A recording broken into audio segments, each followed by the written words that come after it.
Brought to you by JMR Rentals, professional digital cinema and broadcast equipment rentals in Brooklyn, New York. JMRNY.com.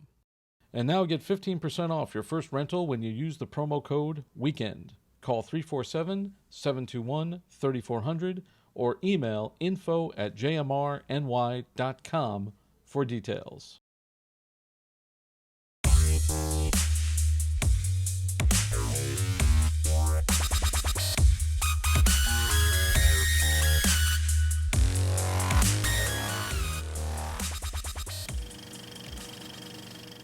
Hello and welcome to No Rest for the Weekend, where we go behind the scenes and talk to the creators of independent entertainment.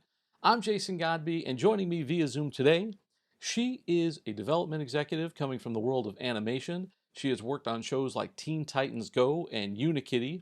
Miss Rebecca Himot. Welcome, Rebecca. Thanks for having me. It's nice to meet you. It's nice to meet you too. You're another guest from the left coast, all the way out in Hollyweird. So it's nice to have you via Zoom here because you can't obviously be in Brooklyn. So I want to talk to you about all kinds of development stuff and kind of how that works and how it works at a network when you've got a show running. But first, I want to talk to you about you. How did you get into this mess? How did you get into the whole show business thing? And what is your origin story? First of all, I love that you call it an origin story. Huge comic book nerd. That really appeals to me.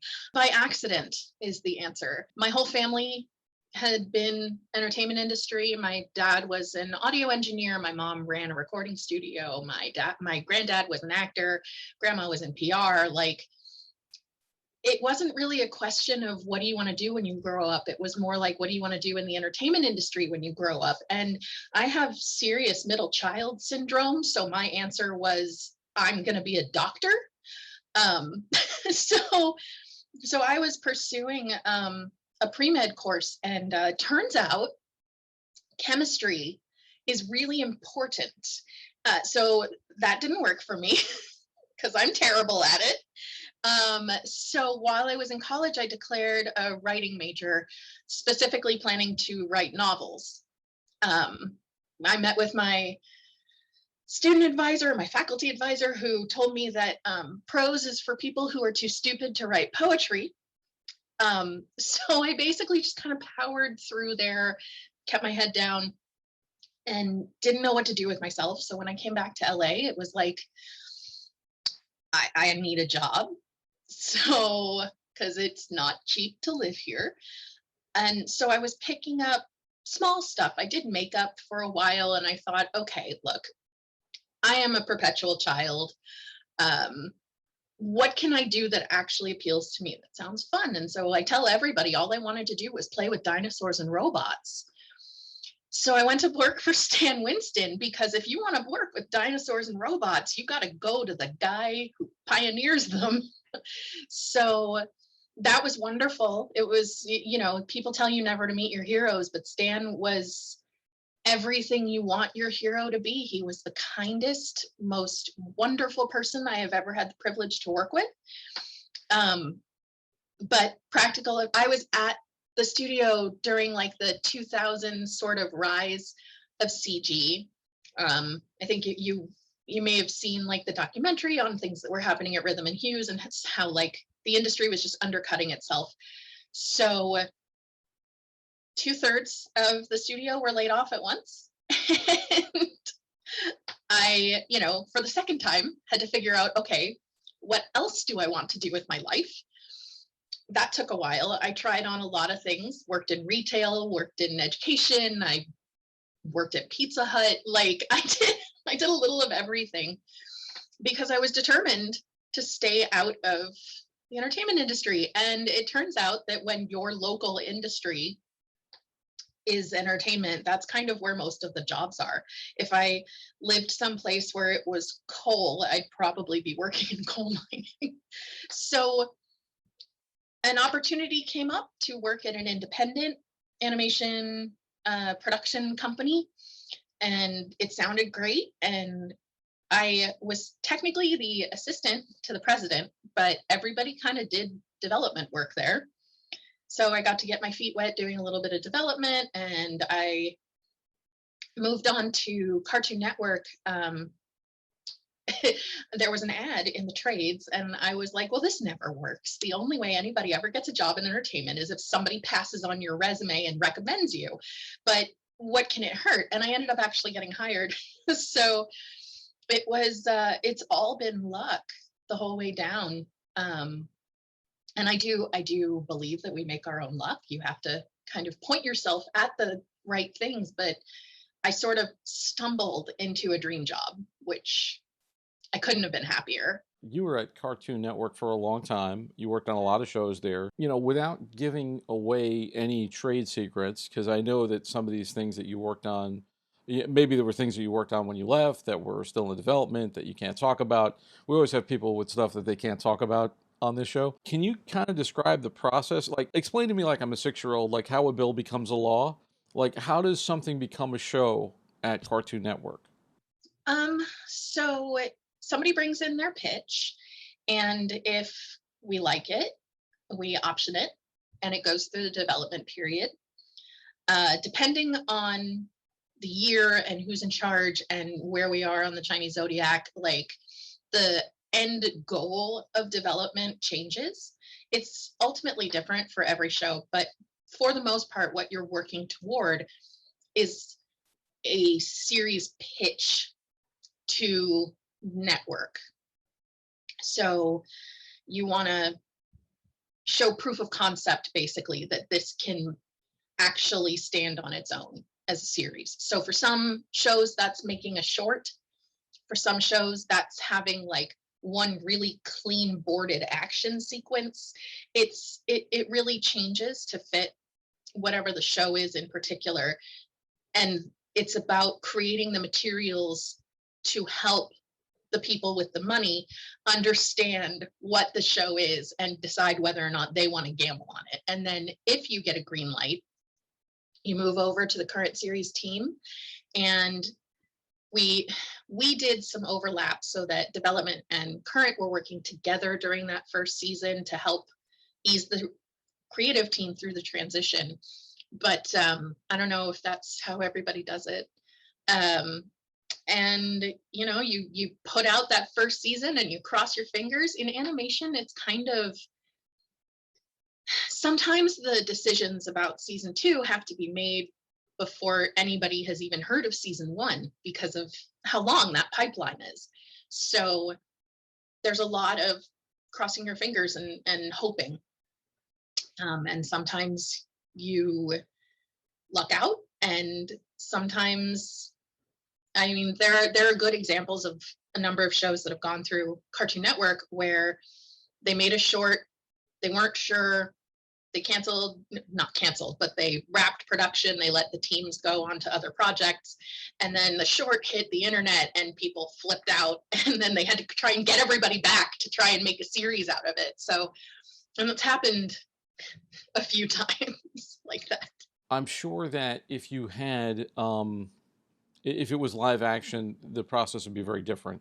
But because like a proof of concept in animation, like you said, it could take a while, and sometimes it's boards. Whereas if it's live action, you probably just go shoot a scene, or Yeah. with the people you want to cast or something. Once they say, okay, this we want to pick this up, what? And you said you kind of stay with it a little bit, but like, what's your relationship specifically with the creators? Are you kind of shepherding them along? Are you the buffer between, the execs, the other execs, and the non-creative marketing people? Like, how does it work in that way?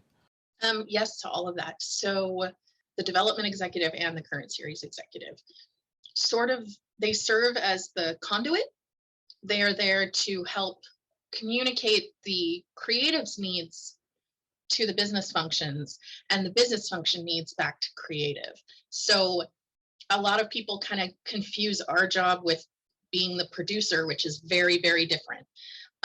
We are mostly there to make sure that our creative team can tell the story that they're trying to tell as efficiently and true to concept, to really stick with what they intend for that to say, and sort of shield it. and protect it from outside forces.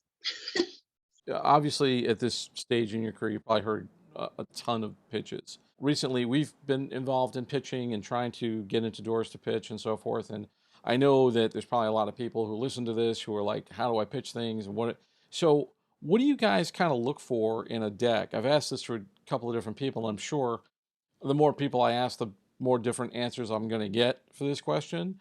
Sure. What were the things that stood out to you that you were like, gave you that feeling like, you know what, I can sell this upstairs or I can champion this show kind of thing? Animation has sort of particular needs, right? And particular presentations. And sometimes you have people bringing in a pitch that, they're a board artist and maybe writing isn't their strong suit, but the art is everything. And sometimes you have people who are writers who can't even draw stick figures, or at least say they can't. So those kinds of pitches are completely different, right? So we're evaluating them for different things. But if I'm looking at a writer's pitch, I don't care about art at all, because that's what the development period is going to be for. It's going to be to develop that visual language. So I'm looking for a story that I don't want to put down. I'm looking for, we tell people that like figure someone's only going to get 10 minutes to read your packet. So I advise people to keep them as short and concise as possible. There's a common kind of pitfall to try and put absolutely everything about everything into a pitch deck. It's similar to pilotitis. In either case, it's not necessary. You want us to want more. You want us to have questions. You want us to be interested enough to find out more about these characters or this world, right?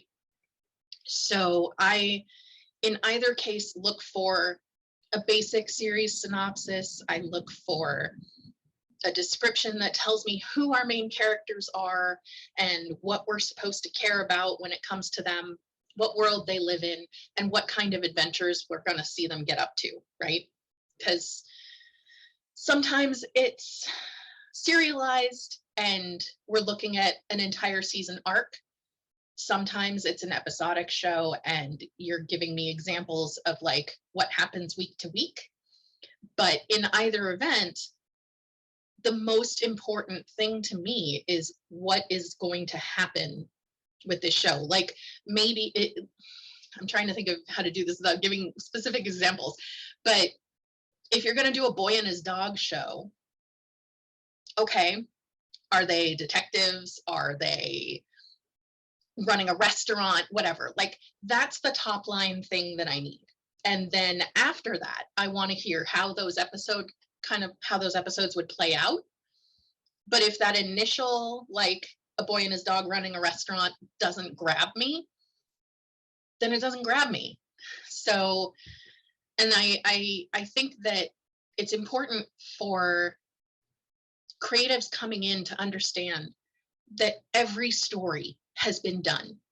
Everything has been done. So what makes it special and what makes it interesting is the creative, right? So using, again, Boy and His Dog as an example, Adventure Time is a great show about a boy and his dog. So is How to Train Your Dragon. And they're completely different shows. So what separates them is the individual's take on this very common idea. And common ideas are great. They're easily identifiable. It makes people more comfortable and it makes them feel like they can relate to the material. And it's what that individual brings to it that is going to make it stand out. I've had this conversation with a few different people. One of the things that I've said to different, in asking is like, I keep hearing a lot of the same stuff. Like it needs to be a known IP. It needs to be something people have heard of. It has to be a sequel or a remake or something like that. Maybe that's more on the movie side. I mean, you worked on Teen Titans Go. Obviously, that was a Right. known property. But Right. you also worked on stuff that was not a known property. Yes. Where you don't have all of that you don't have a fan base or anything. Other people have told me, you've got to come in with an audience. Like you've got to have a big social media presence, and you've got to, come in and say, "Hey, I've got 5,000 people on Instagram who are already digging this thing." Does that make any difference to you? Is that the stuff that you kind of look for, or is it just more story and, kind of the essential what's in the show? So this is entirely my personal take, my personal opinion. This does not reflect the interests, values, or thought process of any other, facility. But I don't care about any of that. I think if somebody needs to bring me their crutch to show me why they deserve a chance, then they're not putting the energy into making the story good. I want to see somebody who is so passionate about telling me this story that only they can tell it. At Cartoon Network, we had a lot of first-time creators, people who had like worked on other shows a lot of the time, done boarding for somebody else or designs for somebody else or writing for somebody else. But when it's their, time to pitch, this is their first time being the one in charge. And so often, they're bringing us things that are so deeply personal. And that's what we gamble on. That's what I like to gamble on, because that's how you get better representation. That's how you get better diversity, better inclusion. It's how you get better stories, because they're honest and they come from the heart, right? So there have been times when somebody brings in a packet where I'm like, I love these characters. I love them. I have no interest in what you have them doing. Is there another kind of way to use these personalities? Or this is a really cool world. They're not using it. They're not interacting with it. Can you come back? But if somebody comes to me and they're just like, look, I have a bazillion followers on Insta, and it would just be dumb for you to not consider me. I've already checked out. Like, I'm just not listening. And it's when it comes to using an existing IP, unless you already have the permission to do that's its own mess. Like, yes, sometimes people, obviously being attached to Warner Brothers, there was a lot of adaptation of existing Warner Brothers properties. But if somebody comes in saying, hey, I've got this really great take on book that does not belong to your company, then we have to ask, like, have you looked into getting the rights to adapt this? Are you expecting us to do it?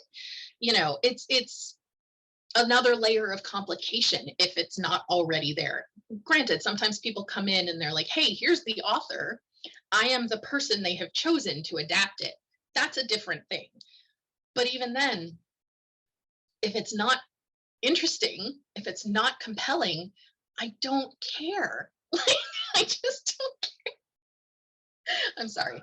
No, I think that's really honest, and I kind of wish more people would say that stuff, because you do, like, I was talking to somebody about this thing that we're working on that we've had in film festivals, and he's like, you should really consider building an audience. You should really consider getting this out on social media.